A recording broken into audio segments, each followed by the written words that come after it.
Jau daugiau nei 5 metus nešioju taip vadinamus barefoot plonapadžius batus. Ir mano kūno funkcijos dėl to tik tais pagerėjo.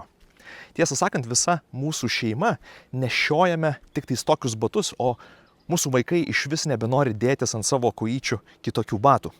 Tai kogi reikia mūsų pėdai? Plataus batų priekio, kuriuose pirštai galėtų išsiskleisti.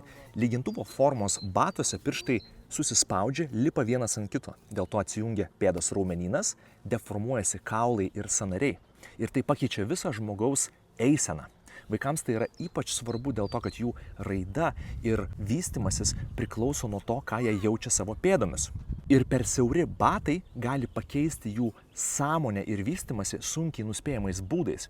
Ir jokie ortopediniai batai ir vidpadžiai to nesutvarkys. Batas neturi turėti kulniuko. Mes nenorime keisti pėdos kampo, nes tai tiesiogiai keičia kojų ir stuburo sąnarių apkrovas ir formuoja kitokią žmogaus laikyseną. Bato padas turi būti plonas.